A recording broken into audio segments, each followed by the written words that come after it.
Alright, I would be remiss if I didn't do a video demo of this, no matter what happens to it, if I get rid of it or if I keep it forever. Don't look at the horrible neck beard, look at this.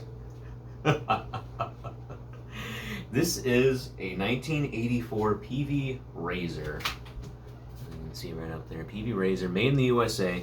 Good old, popularized the CNC machine, Hartley Peavey, you know, back in the 70s and 80s, and they were making some really killer stuff. And a lot of it is going up in price now because people are realizing, well, shit, this was really great stuff was made in the US. And it was CNC machine made, which now pretty much everything is, at least available to most of the masses. So they were the first to really popularize it and do it justice, in my opinion. So this is, though, their foray into the 80s with this wild shape, which I've seen described as an upside-down flying V and an explorer had a baby, and they didn't want it. This has been heavily modified. Well, maybe not heavily, but significantly modified. I'll try to keep this as short as possible. I just want to get to the goodness of it. But these originally, one of the bad things about Peavey was that they used proprietary schematics, and they had proprietary pickups in this that were not only a special design, but they also only fit this guitar pickup cavity route. They were T60 pickups. You find them in the T60s as well, but they were used in this line. I think they're also used with the, was it the Mystic, I think? I can't remember. There's another wacky, like, weird tree root, wisdom tooth shaped guitar in this line in the mid-80s. This only lasted for a few years, and I mean, some people might say rightfully so. I mean, look at it. But I love this thing. But because of that, these pickup routes had to be fitted for what are standard humbuckers. These are rail hammer chisels. These are sold right here in Toledo, Ohio, which is awesome. Reverend Guitars, Joe Naylor Designs, and rail hammer pickups. And this is the chisel set, which is their most aggressive mid-range thing, which is what I originally wanted. I was going to set this guitar up for C standard, but I ran out of springs, apparently, as what the guitar track that did this told me. However, with the routing of everything, it turned out really great, honestly. This thing plays amazingly well. The neck is nice and straight, and well, at least as straight as I remember seeing it, you know, given its age. And it plays fantastically well. I can get up here no problem. There's only one small blemish now because of the routing that had to be done. There is leftover space. You can't really see it, but there's a little tape covering up the underside of each pickup. It is virtually unnoticeable, but it's something I thought I might point out for history's sake in case this ends up on the market and this is the video showing, hey, this is the guitar you could buy. But it's cosmetic. It's not functionally wrong or anything. This thing is functionally amazing. I love the looks. We got black dome knobs on this since the original Peavey knobs were missing when I got it. This is the original bridge, gold hardware bridge. I don't see many models with gold hardware on the used market, matching the pickups. The original controls were volume tone, and when you roll the tones back, you would activate the second coil of the humbucker in the original Peavey pickups. I was originally going to have this wired volume, master tone, and then bass contour, like on a lot of Reverend guitars with these rail hammers, but we opted not to do that. It's just volume, tone, simple, straight ahead, and a three-way toggle to go between your standard, you know, dual humbucker thing. I don't know if these are the original tuners, but these are West German-made Schallers. I don't know if you can see that very well. A backplate was made for this, you know, out of some, like, scratchy material here. I do believe that micro tilt works, but it is in there.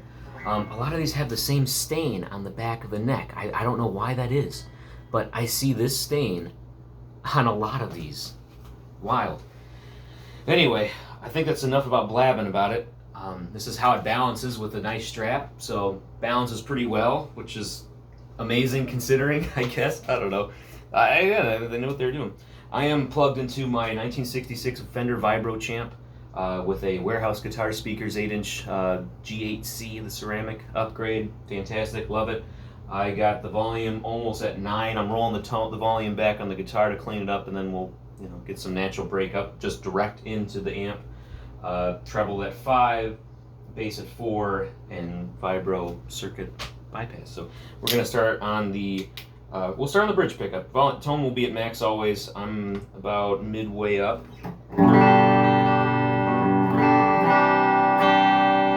I think we're in tune. I don't have a tuner.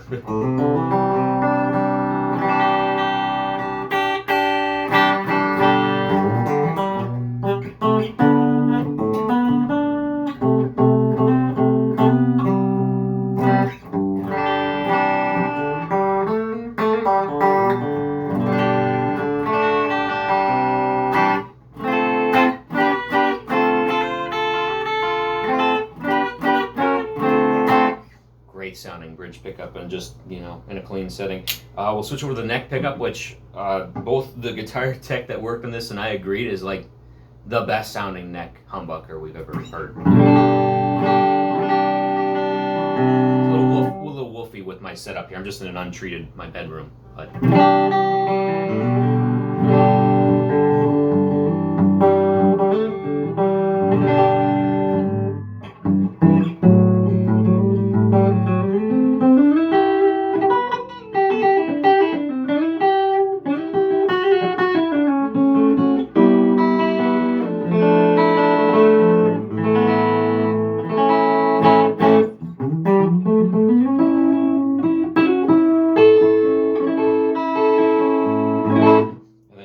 Between the two. I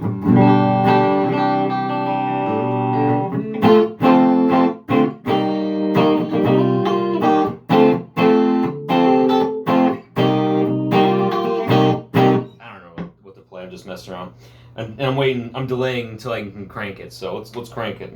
This is going to be the neck cranked.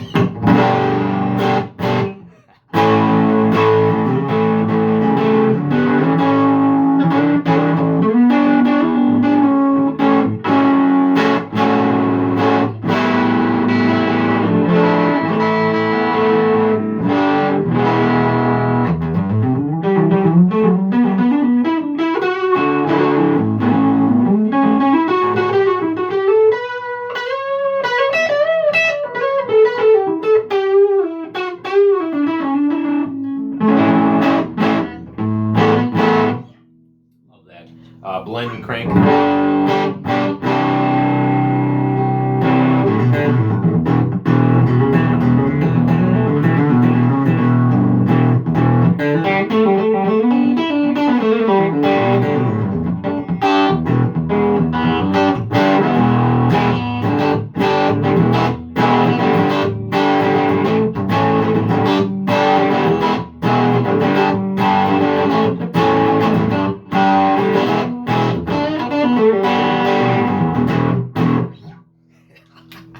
And now we'll get to the bridge.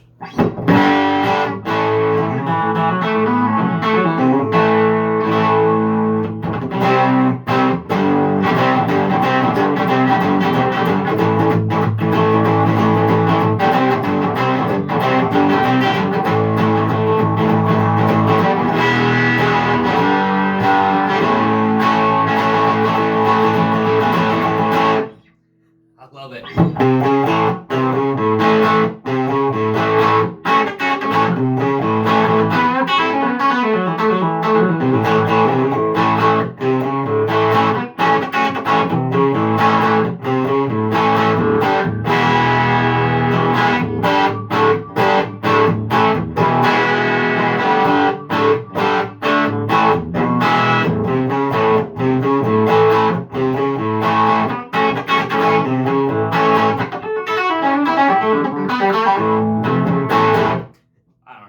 But I'm having fun, and that's what counts. Sorry for the little sloppiness, but you know, this is all off the cuff as it's happening, as I'm reacting to the guitar. This is a react video now. Oh my god! let me make a thumbnail for it. Anyway, this has been the 1984 Peavey Razer. I really love this thing. I told myself I wouldn't get rid of it if I fell in love, and that might be happening. Can't control who you fall in love with, right? Take it easy out there, everybody.